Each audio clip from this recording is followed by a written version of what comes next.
bright. It's hard to breathe, but that's alright.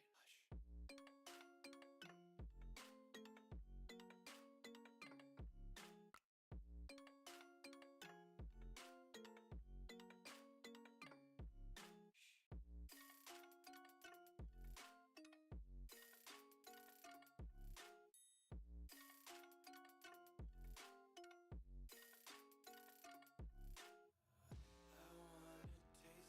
Hold your breath and feel the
Psychodrama, we only know one thing, flux.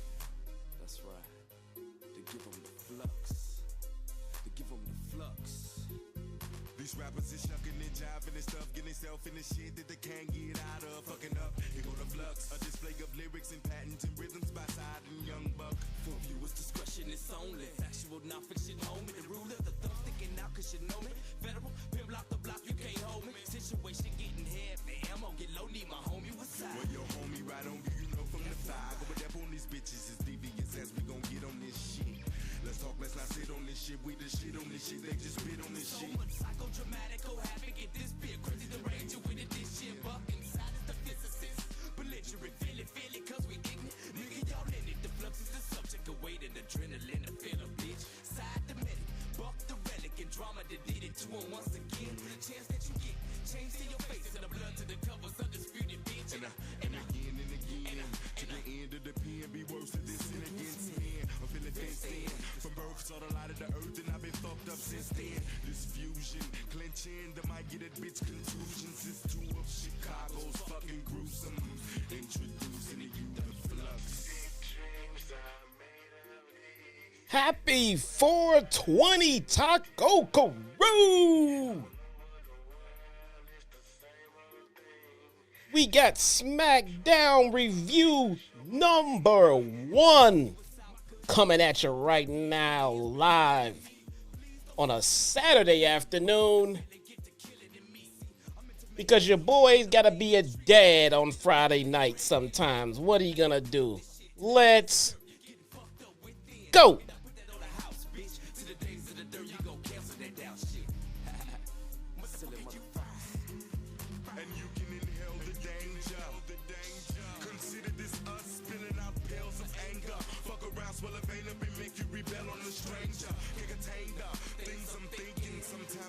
like I'm sinking in the motherfucking words of the rap.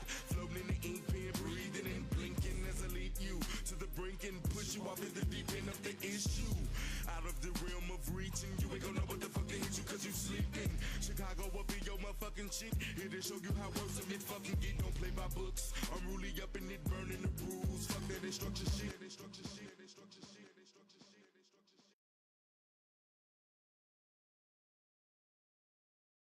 What is going on? My name is Jesse, a.k.a. your very own one and only ChiTown Smark. What is going on with you? Happy 420 wherever you are. If you are partaking, lucky you. If you are not, that is your prerogative. Me, I'm busy, bruh. I'm working. I gotta be a dad tonight. What are you gonna do, man? What are you gonna do? Either way, hope you guys are enjoying yourselves in whatever you are partaking in on this Saturday afternoon. How's everybody feel out there, man? How's everybody feel out there? Who do I got with me right here tonight? Jay Melvin, what's going on? Clone Force, Lakers fans, Quaz in the house. As always, good to have a mod here. Thank you so much. Big Wheezy, what's going on with you? I will not be covering Rebellion tonight. Gravity Guy. I'm trying to figure out what I'm going to do about Rebellion. I might roll it into Collision, which is going to happen tomorrow. So I think I may do that. I might roll Rebellion into my Collision review and kill two birds with one stone. You know what I mean? Simon and Pat, Fabian Cleveland, the American rock star, Patrick Palmer, Unpopping Opinions. What's going on, everybody? Thank you guys for all being here with me on this fantastic evening. What do we have here today? What do we have? We have a new number one contender. And they don't want none. You want to know what else they don't want? Any of his crappy music. My God, man. What have we done with AJ's? How did he go from having the best entrance music, probably in the company, to what has to be the worst? Who did he piss off? Did he play the game correctly? Who approved this one? My God, man. We need CFO back, man. What the hell is going on here? That is crap, man. That is not even like okay. It's music. It's not as good as the last one, but we'll take it. No, it's objectively bad. It is so bad, man. He had the worst. Now he had the best. Now he has the absolute worst. That's kind of messed up, man. But what are you going to do? What are you going to do, man? Oh my God. Oh my God. I got some news. Oh, wow. Yep. Okay, so what do we have today, man? AJ, number one contender. Street Profits, also back up top, number one contenders. Both are pretty much guaranteed to lose. I don't think anyone is going to be losing anything that they just won at WrestleMania right about now. Maybe the Awesome Truth, but definitely not anyone else. Definitely not anyone else. The Bloodline is slowly but surely rising back to prominence in WWE, and when they get their shit together from their internal civil war, I think that's going to spell bad news for everyone else. But the crowd tonight in Pittsburgh tells me that babyface Roman is already happening right before our eyes. I seem to not remember not one single instance, not one single time. Correct me if I'm wrong. Has there ever been a chance for Roman Reigns while he was not there? Ever. Ever, ever, ever. In all of Vince's attempts at trying to get Roman over as a babyface, has the crowd ever once said, man, we want Roman on the show. Let's chant for Roman. I seem to remember it being more like, oh God, no. Roman's on the show tonight.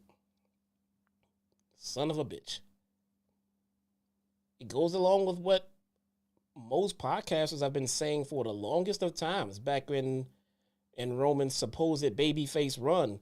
He needs to go heel. If you want this babyface run to have a remote chance of happening, he's going to need to go heel. And he did that. He killed it. He ran the course. He pretty much sucked that gimmick until it was dry. He went away for 15 minutes and the crowd is already chanting his name. We got Solo out there with Heyman. They have microphones. Do you know what Pittsburgh wanted? Roman. They said, we want Roman. I was like, what kind of paradox am I living in right now? What is even happening right now? You love to see it, man. I can't wait. I can't wait. This will be the babyface run that Roman deserves. This will be the run that he has deserved his whole career. As far as I'm concerned, this is his first babyface run since he was in the Shield. Since he was in the Shield. As far as I'm concerned, he turned heel. Roman turned heel when Seth hit him in the back with that damn chair. And Seth turned babyface at that moment. It's been a weird dynamic since then, but we finally get to babyface Roman when he comes back. Can you imagine that pop? Can you imagine that pop when the tribal chief returns to deal with his ungrateful family? Can you imagine when Roman comes back and goes face to face with Solo, with Tamatanga, The Rock? Can you imagine that? Can you imagine when Roman and the Usos get back together? Man, bruh. Bloodline storyline will be all the way back on top, all over again, man. It's gonna be nasty. It's gonna be so good. I'm not even sure what the dynamic is right now with Solo and Tomatonga and The Rock, because if you go back and you listen to The Rock's interaction with Cody on Raw After Mania, then you kind of if you read into it a little bit and what's going on right now with Tomatonga saying by orders of the tribal chief. Who's the tribal chief? I know who Paul Heyman is referring to when he refers to the tribal chief, but who is Tomatonga referring to when he speaks of the tribal chief? We got Solo pulling up there, looking straight dapper, bro. Solo comes out there in gym shorts, a tank top, strapped up and ready to fight normally, but not today. He comes out there suited up, looking clean, looking like he's trying to give off the perception of a tribal chief. Is Tomatonga working for Solo? Is Tama Tonga and Solo working for the final boss. Where does that stand? Who is the current tribal chief of the NYE family? As far as I'm concerned, there was still only one,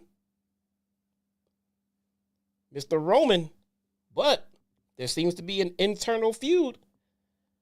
Solo seems to have a little issue with losing, as he puts it. That's why Jimmy has been excommunicated. Solo says there is consequences to losing. So Jimmy got ousted. Jay didn't like that when he heard about that. Usos getting back together.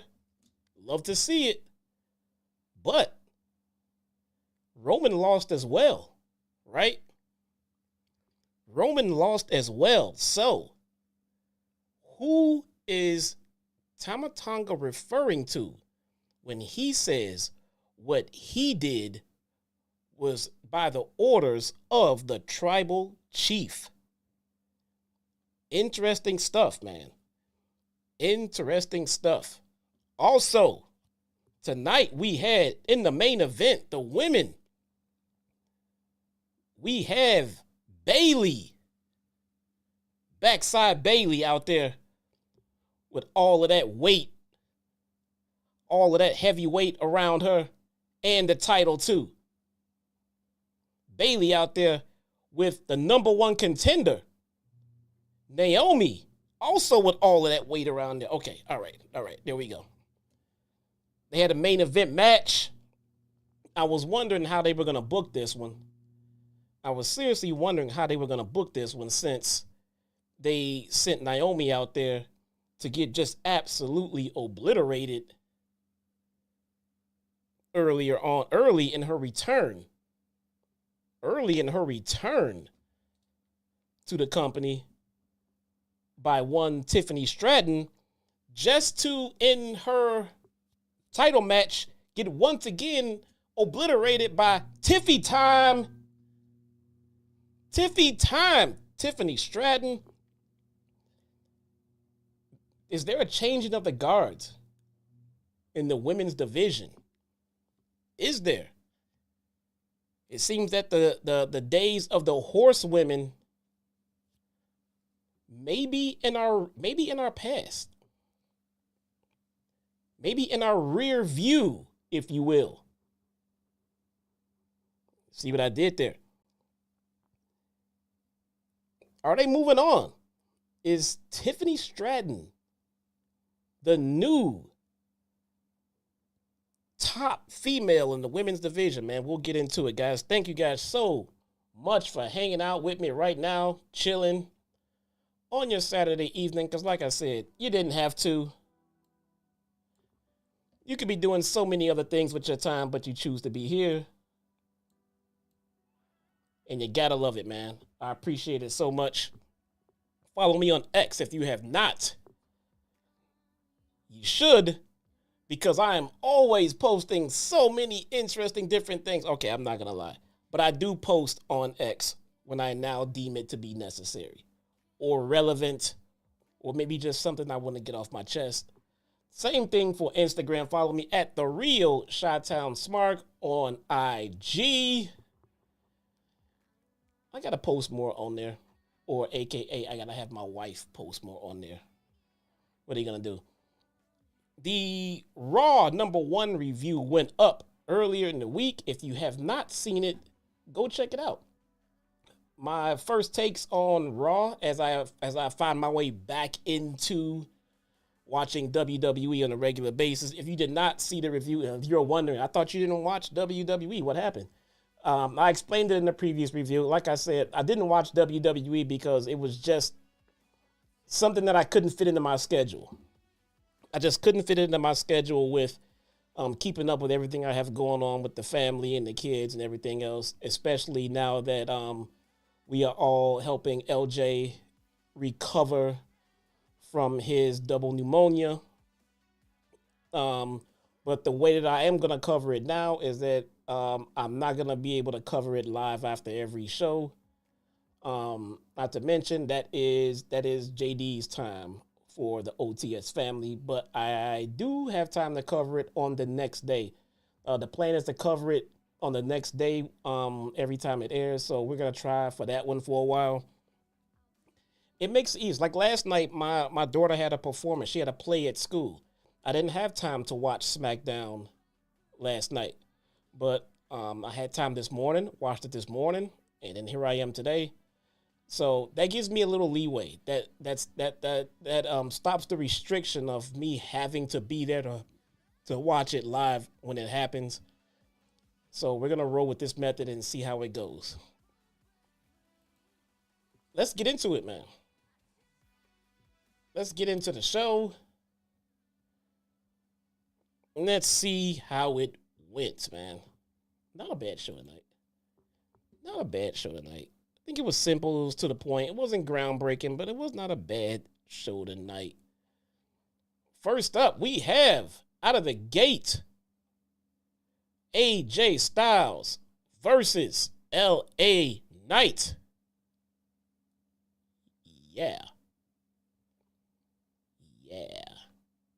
For the number one contenders match for the WWE Undisputed Championship. I think that's Cody's title, as they are now going around changing official titles to what seems like every title in the company.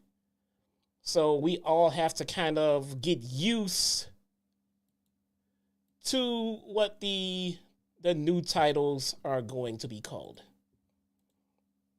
We'll get there. We will get there. Let me put you guys over here. But before I get into the SmackDown review, I got some breaking news sent to me. I got some breaking news sent to me from JD from PW Insider. PW Insider is reporting that Tessa Blanchard may be heading back to TNA. I don't even know where to start with that one, man. I'm not going to lie. I don't even know where to begin with that. I'm not exactly sure why, but it would seem to me that this is definitely not a Scott D'Amore call or something that Scott D'Amore would have been on board with. And I only say that because he was the one that kicked her out. She didn't come back on his watch. So I don't know the details of it. So look, I mean, I don't know. Look, all I know for sure is what she has said and done publicly. All right, that's what I know. And from what my understanding is, she never got off of her hill of, I'm innocent and I did nothing wrong. You know? I even pointed out that fact on Twitter one day, and I had someone who was very close to the situation end up dropping a like at that tweet when I said that she didn't apologize to the people that were involved in everything that she was involved with. One of the people that she was involved with actually liked the tweet, basically saying the same thing I said. Like, you didn't, I mean, she denied it. She denied it. She said everyone was lying on her for no reason. I mean, I just feel like at this point, if you just would have come clean a while ago, this would be over for you by now. This would be over. Come clean, apologize, and move on. You know? But what are you going to do? What are you going to do? Let's see, what else we have? We have releases. We have releases by WWE, which is very normal. Very normal for after WrestleMania. They tend to do that. You know, who get released? Jinder Mahal, Xia Li, Zion and Quinn. They were all released. Nothing that is gonna change the meta in the company at all. I find it interesting that Jinder Mahal got released. I just thought that was a little interesting. Either way, Tessa Blanchard coming back to TNA, according to PW Insider. Oh man, I don't know. Maybe I get out at the right time. We shall see. AJ Styles versus LA Knight. Yeah, maybe. LA Knight, for some reason, is still hanging on there in the popularity category. For some reason, because I'm not gonna lie, for all intents and purposes, it feels like his shine should have gotten a little dull by now, just because they haven't done much with him. They haven't. I mean, they haven't done much with him while he was hot, but he's still hot. He's still hot, man. He pops the crowds. He's still doing it. So we shall see. LA Knight kicks off, grabbing control with a side headlock. Shot him off the rope for a leapfrog, drop down, big boot, and a lariat, and he throws Styles to the floor. He's in control of the match early. They book him strong in matches. I'll give them that much. But he seems to lose. At the end of the day, he seems to lose his high-profile matches. This would be considered a high-profile match, and he lost again. Yeah. You know. But let's see what the plans are for LA Knight, you know, further as we get further away from WrestleMania. They come back from commercial break. Both men go for cross bodies, and they go down hard. Knight recovers and stomps in the corner. Running knee. He goes up top. LA Knight with a superplex. AJ hits a moonsault, inverted DDT, Pele kick, all in one breath. A little more back and forth. Back body drop on the apron. Big elbow. Lining him up. LA ducks under and then comes back for a power slam. Off the ropes. Elbow drop. They're jockeying from position, in the ropes. AJ gets him. AJ wins by pinfall because he came flying in with the phenomenal forearm, making him the number one contender for Cody's WWE Undisputed Championship at Backlash in France. How can you not love AJ Styles, bro? If AJ Styles is the number one contender, then it's a good day. The only thing that I'm apprehensive about is that this is a match that clearly AJ cannot win. And that's gonna be a fact for the foreseeable future. You know? It's Cody is the top guy. Nobody is beating Cody for that title for the foreseeable future. So WWE has an uphill battle. They have a job at that point. The job is not to make us believe that Cody can lose the title. It's to make the story and the match so interesting that it makes us forget that this is a match that AJ Styles cannot win. That's the important part. All right. This is an interesting dynamic between AJ Styles and Cody Rhodes. Cody Rhodes is one of the greatest storytellers when it comes to working between the ropes. AJ Styles is one of the best in-ring workers to ever step foot in the ring. So it'll be an interesting synergy to see how they come together and give us a great story along with a great match. It's not saying that Cody can't work. It's not saying that AJ Styles can't tell a story in the ring. But I think we're dealing with the best of their respective categories. So it'll be interesting to see how they do. Jesse, are you doing TNA Rebellion review tonight? Sean Cook, thank you for showing up late, bruh. Already covered that. Nah, I'm not covering Rebellion tonight, man. Not covering Rebellion tonight, man. What happens next? They're in the loading dock. Solo Sikoa arrives. Like I said, looking dapper. Wearing a suit. Just looking like a legit beast, bruh. Let's see. Formally introduces Paul Heyman as the newest member of the Bloodline, Tamatanga. He introduced Tamatanga to Paul Heyman as the newest member of the Bloodline, calling him his MFT.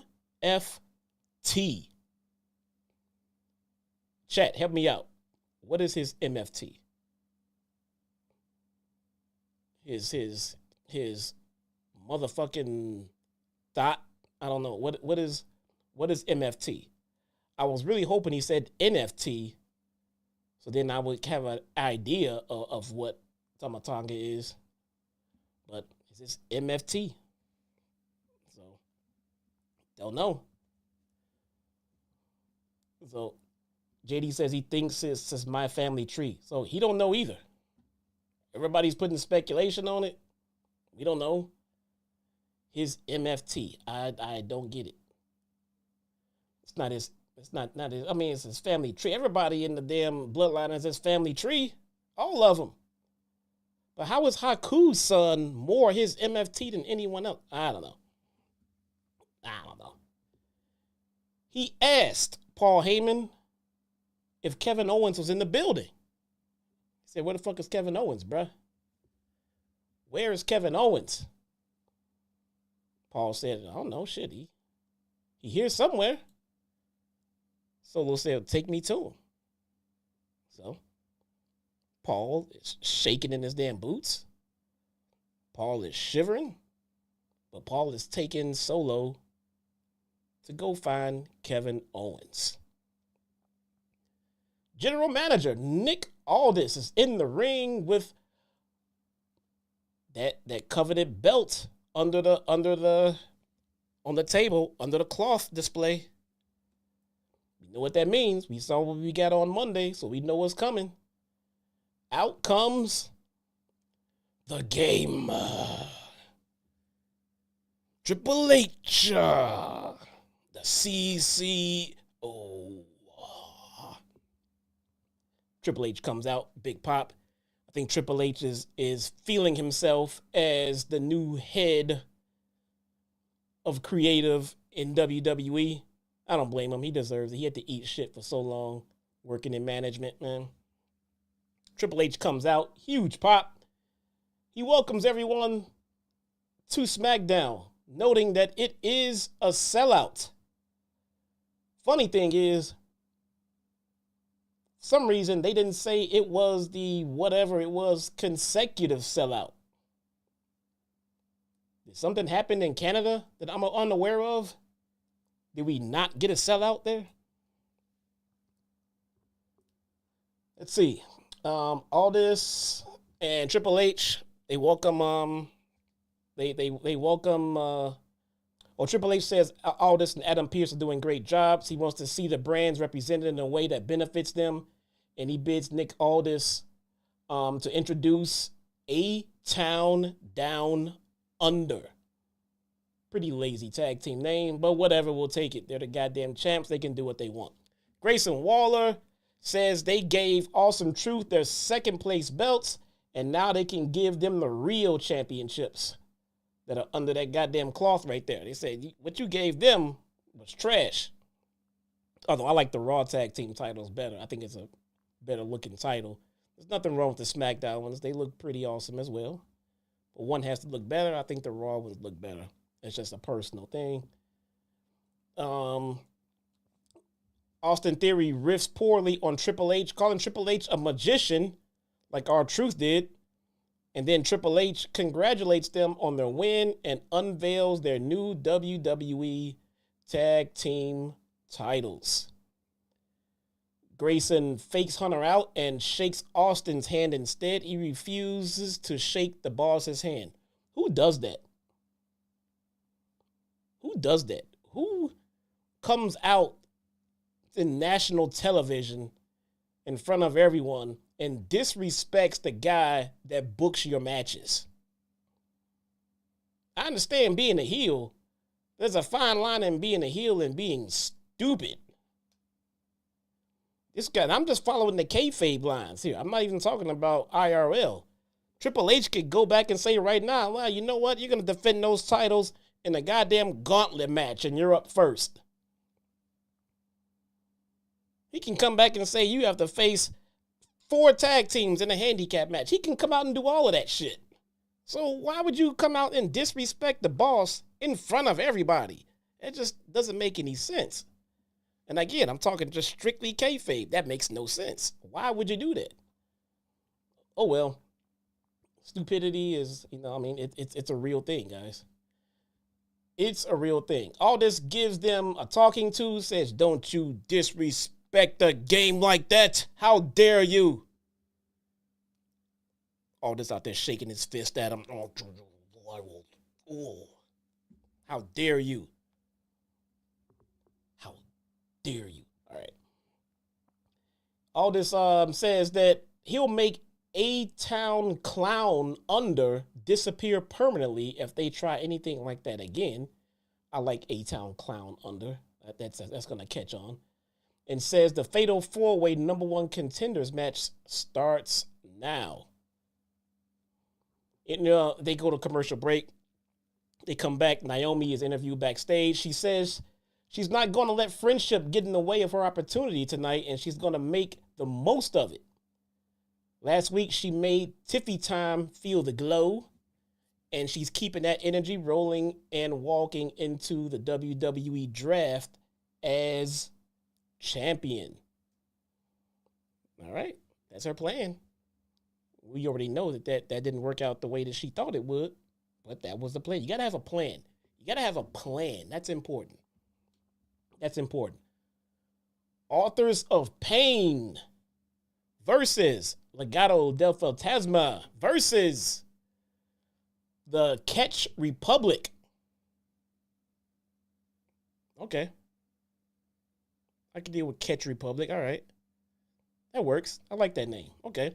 Pete Dunne and Tyler Bate. All right. Versus the Street Profits for the WWE Tag Team Championship #1 contendership, man. Pretty damn good match. Pretty damn good match. It had to get out of first gear, but once it did, pretty damn good match. And you look at the talent in this match, man. I mean, what else would you expect, man? These guys can all go. All of them, they can all go. So this was a pretty damn good match, man. Chaos early on. The authors clear the ring out. Then right away, commercial time. They spend so much time on these introductions and stuff, man. For a 2-hour show, I know it sucks to do jobber entrances because when you do, on the internet, we do get all over them for that. But my God, how much TV time will be saved if the entrance is already, the entrance is the same as it always is, and there's no change to it, there's nothing happening. I can see skipping them sometimes for TV purposes, but again, I get the backlash for it. They don't like jobber entrances, and they'll call that shit out. One of the authors of Pain is cranking on Ford's neck in the middle of the ring, shoving him off with a back elbow, clearing Dawkins off the apron. Canadian backbreaker rack applied. Montez falls out of it and into a tag to Bate. Tyler hammering out one of the authors of Pain, fending off Legado with Peter's help. Profits back in to help cut the big man down. Big strong boy gets him up, and Legado comes in with knees to clear him out. Up into the turnbuckles. Humberto tags in. He blind tags in as the Tower of Doom goes off. Legado hoists Bate up, slamming him into the crush. Sunset flip, power bomb lift, missile drop kick, doomsday device, but Dunn breaks it up with a pin. It's a a close call. Stereo ankle locks in the middle of the ring from the British strong style guys, but Humberto kicks Bate off on into the other two and sends us back into the commercial break again. This feels like the third commercial break in this one match. You know, because when they took one right at the beginning of the match, and then took another one, now they're taking a third. Let's see. Back from commercial, NCR fights out of a super collider. Profits join them in the ring, and even Legado sees how the wind is blowing and joins the baby faces and hammering the heels. Match breaks down into flurries of strikes every which way. Profits end up with Carrillo where they want him. Where they want him. They get Carrillo right where they want him in a blockbuster doomsday device, but Dunn breaks that up as well. Now they're fighting out on the floor. Dunn and Bate with stereo Orihara moonsaults right as Ford does the over-the-top post corn hero. So he goes, so you know how Ford goes into the corner and not off to the side, but straight over the post. That guy is insane. Just absolutely insane, man. I'm really shocked they haven't broken that team up yet for Montez Ford. But again, I can see how Angelo Dawkins fails miserably without Ford right now. But man, Ford is money. Ford is money. So, where are we? Tyler reverse back inside cradle. Humberto Carrillo with a lariat and a tag. Pop-up hamstring kick leaves Bate lame. Springboard moonsault, but Ford splashes both of them. Dawkins in the position with a blind tag on Tyler, passing Angel off the ropes. Street Profits pull off the win with the sky-high neckbreaker combo on the Garza, becoming the #1 contenders for the WWE Tag Team Championships, man. Not sure where they're going with the Street Profits as a whole. I mean, I see they have their new faction. That's another thing. Let me talk about the WWE factions right now. Has anyone else noticed the pairings that they have chosen for some of these factions? You got the Street Profits, Angelo, Montez, Bobby Lashley, B-Fab. You know, we got Damage Control, EO, Asuka, Kyrie. No one noticed that? I mean, we got Dakota Kai in there, but I mean, come on, man. Just because they're, all right. It's just my thought, man. It's just my thought. Backstage, we get Byron Saxton. He's interviewing Bayley. Bayley says she sees that Rhea had to vacate her title, and that made her appreciate hers even more. We all know that the draft is coming up and things are about to change, but she's still going to hold on to her title, she says. Bayley said, I'm not losing my damn title, man. I just won them shits. Solo Sikoa is backstage with Paul Heyman. Paul is very nervous. Very nervous around Solo. Heyman apologizes for not being able to find Kevin Owens, but Solo walks off without him and through Gorilla. Right through Gorilla, right onto the stage. Paul lectures him about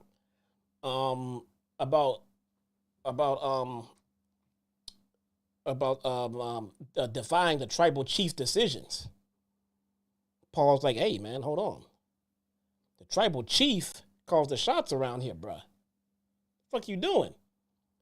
Sikoa cuts him off and asks him if he's done yet. I was like, are you done? Are you done yet, bruh? Heyman just backs away. He got nothing to say. Asking if Tama Tonga is coming out with them, but Solo just ignored him. turned around, showed the Samoan spike. Sure. If you know, you know. Made their way out to the ring. As they're making their way out to the ring, guess what we get? Another commercial break. Paul Heyman comes back from commercial break with the microphone. He explains the backstage politics within the Bloodline right now. Before he can get going, though, Solo takes the mic from him and gets overwhelming boos. He got like Dominic heat out there. I hate saying that. But Solo did get some pretty intense heat out there. Looked pretty good. It broke Solo for a minute. If you check it, if you look, Solo kind of broke character for a minute, trying not to smile. He says that right on cue, right before anything really happened, Kevin Owens comes out. So we get Kevin Owens comes out. But he's thrown out there. And he's thrown out there looking pretty rough, man. KO looks beat the fuck up. All right. Got a crimson mask. Tama Tonga comes out behind him and just continues to beat down, kicks him down the ramp. And then he gets in the ring to join Paul and Solo. Owens is helped to the stage and they try to get him back to medical, but KO hulks up, runs down to the ring to brawl with Solo and Tama Tonga. Double leg mounted punches. KO won't be stopped, but the Samoan spike cuts him off, and Tonga hits lights out on him with mounted punches, blood smearing all over his abs, tears at Kevin's wounds. You know, I don't think that the sponsors are going to go for all this blood and gut stuff, man. I don't think the sponsors are going to like all of it. Bloodline puts their ones up. Mission accomplished. They're out of there. So, I like the direction of the Bloodline stuff because it's only natural. It feels like a natural. It feels like a natural turn of events with all of the egos going on and, you know, how everyone feels they're the best and everything else. And when you factor in losing the title, Jimmy losing, and someone wanting to start anew after WrestleMania, Solo has reason. Solo has reason to want change. Roman isn't there. You got Paul Heyman out there talking, you know, for the family. He's not even in the fucking family. Solo brought in his goddamn cousin. I think it's his cousin, right? And they decide to rebuild what Roman has seemed to have lost for the Bloodline, man. I like it. It's very subtle. It's very small. There's nothing major right now. But that's how it all evolves. And that's how it's going to come full circle. When Roman gets back to TV, bruh, it's going to be a story to be told. Back from commercial break, we got Paul Heyman walking out towards the parking lot, but Nick Aldis cuts him off and wants to show him what kind of chaos has happened in the parking lot of the PPG Arena. There's 2 T-bone cars out there. And Nick asked Paul what he knows about this, saying on his show, they settle things in the ring. Next week is the draft, lots of eyeballs, and he won't tolerate this kind of behavior, and it's up to him to make sure the Bloodline understands. Losing isn't the only thing that has consequences. That's what he says to Paul Heyman. So, Paul Heyman's under a little bit of stress right now, man. Paul Heyman has to somehow make both sides of the fence happy. Management and the Bloodline. The Bloodline can't seem to get their shit in order. So Paul doesn't know what to do. Poor Paul Heyman. We have Carlito versus Santos Escobar. Why did they change Carlito's music?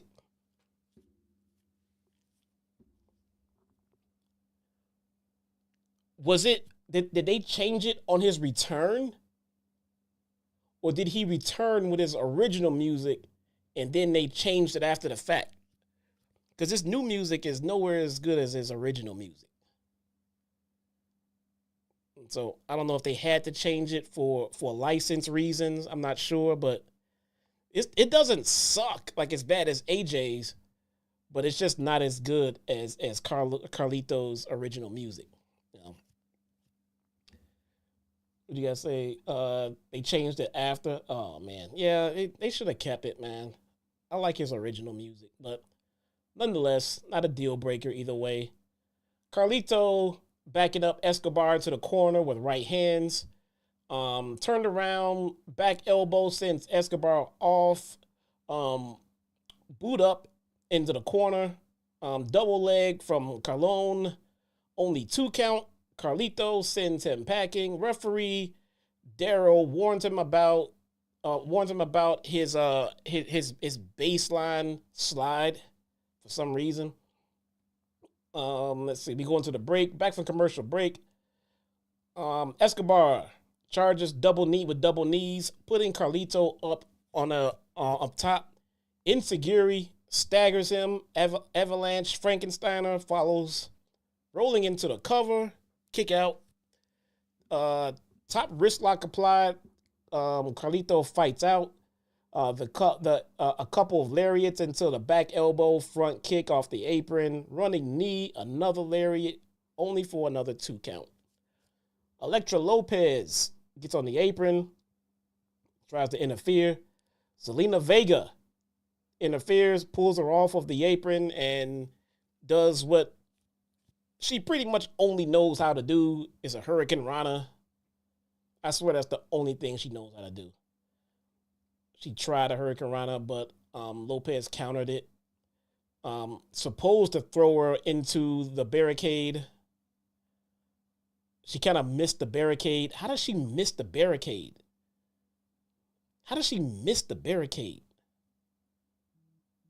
That's kind of weird. But nonetheless, Santos crotches Carlito on the bottom rope and throws him shoulder first into the post. Fireman's carry. Santos Escobar wins with a phantom pile driver. As expected, man. I'm glad to see Carlito's back. Carlito does look great and all, but there is no reason that Santos Escobar should be losing to Carlito. So, decent, I guess. Nothing crazy. The biggest botch was involving someone that wasn't even in the match. So, what are you going to do? Kayla Braxton interviews Damage Control, who are in the skybox. How was it a sellout crowd if you sectioned off 2 skyboxes so that you can have 2 factions sit in them? I digress. I bet you guys didn't think about that one, did you? She's interviewing Damage Control in the skybox. Dakota Kai gets upset about Io Sky being called a former champion and reminds everyone that Damage Control is the most dominant force in WWE. She's still the former champion. I don't understand why Dakota Kai got mad. How dare you call her a former champion? Because she lost the title. Duh. The Kabuki Warriors are still tag team champions, and that's not going to change. Then enters Jade Cargill and Bianca Belair. That's another faction. Naomi, Jade Cargill, and Bianca Belair is another faction. There seems to be some similarities in these factions. That's all I'm saying. Creativity is out of the window, and the similarities are glaring at us. Okay. Jade Cargill, Bianca Belair comes out, arriving in the skybox next to Damage Control, leading to them just yapping at each other. No fight. No fight at all. Naomi makes her entrance, coming down to the ring before we go into the break. We come back from commercial break, and we get a video package of Cody Rhodes. He's in London. He's on the European tour. He says we're in an undiscovered country now. They're in an undiscovered country. They're in London. Okay? And he's keeping his promise to bring the title to all around the world. AJ Styles is the number one contender, and we've got two Georgia boys duking it out in the heart of France, and he gives AJ his bona fides, says he looks good, all that stuff, before saying he looks forward to their match. What are you going to do? What are you going to do? Bayley versus Naomi for the WWE Women's Championship, man. This match for me was a little by the books, as expected. Like, everyone hit their markers, hit their spots. Nothing crazy, really. I don't know if this was a main event style match, especially if you're going to have a botch, not a botch, but a fuck finish at the end of it. But what are you going to do? They start off collar and elbow tie up. Bayley with a side headlock, shift into a wrist lock. Naomi with the schoolboy, only a 1 count. Bayley with the headlock takeover, go behind. O'Connor roll, only a near fall. Challenger slides under, runs into a couple of hip tosses off the ropes. Naomi with an inside cradle, only for 2. So, again, it just seems like it was a typical babyface versus babyface title match. No heat behind it at all. They put all of the women in the skyboxes to try to maybe make it a little bit more interesting. The only thing that I did like about them putting the other women in the skyboxes is that when we started to get some kind of hint that there was going to be a run-in, my initial reaction was, well, who the hell is it if everyone's in the skybox? Forgot about one. Let's see. You get a jackknife. Bayley reverses. Crucifix pin. Double crossbody. Both women are down. A little back and forth. Naomi calls in the rear view. One of my favorite moves in all of pro wrestling, bruh. What do you think, Quaz? The rear view. Only a 2. And we go to break. Back from break, Naomi's in control. Corner elbow, corner bulldog, diving cross body for 2. Out on the apron, the kick connects. Slingshot X Factor. Nope. Bayley starting to pick it back up. Jumping knee, hobbling over to the corner. They go up top, diving elbow, halfway across the ring this time. Still no. Rose plant. Counter it with a kick. Up and over, sunset flip into the crucifix neck crank. Role model rolls her into a pin. Both women going for elbows. A knee sends the champion into the floor. Plancha takes out. Both women are down with barely 2 minutes left in the show. Bayley to belly on the announce table. It's just about over. And then it's Tiffy time. Tiffany Stratton runs in, hammers Bayley with an elbow. Bayley wins by DQ. Tiffany smashes Naomi's face into the announce desk, throwing Bayley into the steps, putting them both in the ring and hitting the prettiest moonsault ever. Let me tell you something about this goddamn moonsault.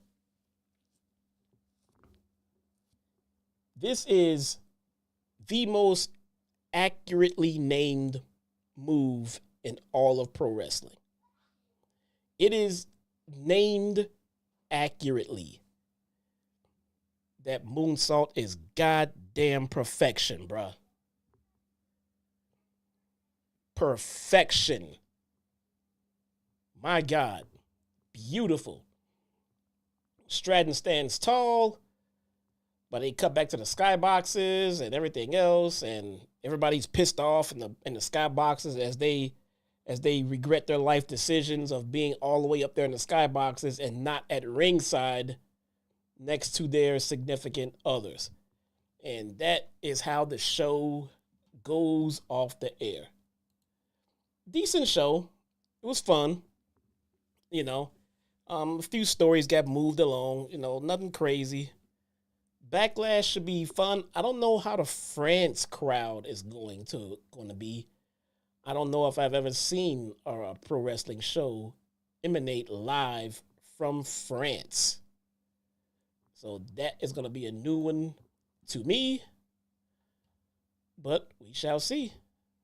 We shall see. Mr. Tony Brown. Mr. Tony Brown is the only... Oh, that's not a super chat. Mr. Tony Brown with the 9-month membership says, Young Jesse, I appreciate all you do. Although I've been watching wrestling before you and JD was born. Love y'all take on the sport. Man, that's one of the greatest compliments I could ever take, man. First off, Tony Brown's in the house, so it's a win.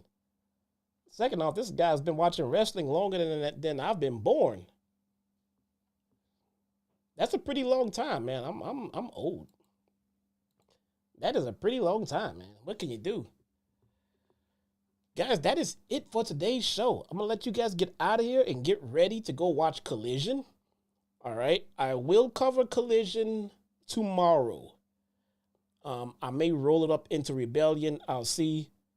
If Tessa Blanchard comes back, I might not even cover it. I don't even know. But we'll see. I have no idea, man. That is it. Thank you guys for coming to hang out with me, man. I appreciate you all. It was fun. Nobody watches Collision. I know, man. But I'll cover it. I don't know for how long, but I'll continue to cover it. Guys, I will see you guys tomorrow. I appreciate you all. You guys take it easy. Be safe out there. And happy 420 once again. I will see you guys later. Peace.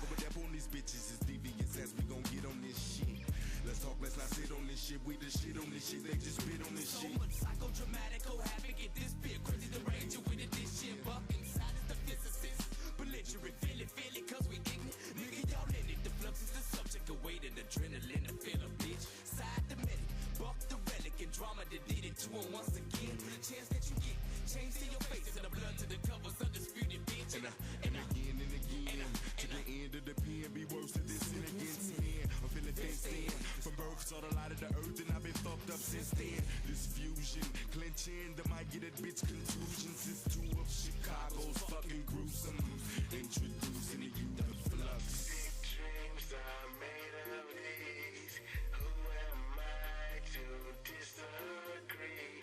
All over the world, it's the same old thing. Psychodrama, fluctuating. My continuous output, my flow of ideas for years been thrilling in me. Please don't stop this feeling in me before the feeling get to killing in me. See, I'm into mayhem. When the play hit the streets of havoc, and then I'm ready to leave your grave in. Lucifer got nothing to do with this shit. To the days of dirt, getting fucked up within. And I put that on the house, bitch. To the days of the dirt, you gon' cancel that down shit. And you can inhale the danger. Consider this us spilling out pills of anger. Fuck around, swell a vein up and make you rebel on a stranger. Can't contain the things I'm thinking. Sometimes I be feel like I'm sinking in the motherfucking words of the rap. Floating in the ink pen, breathing and blinking as I lead you to the brink and push you off in the deep end of the issue. Out of the realm of reaching, you ain't gonna know what the fuck hit you cause you sleeping. Chicago up in your motherfucking shit. Here to show you how worse of it fucking get. Don't play by books. I'm really up in it, burning the rules. Fuck that instruction shit.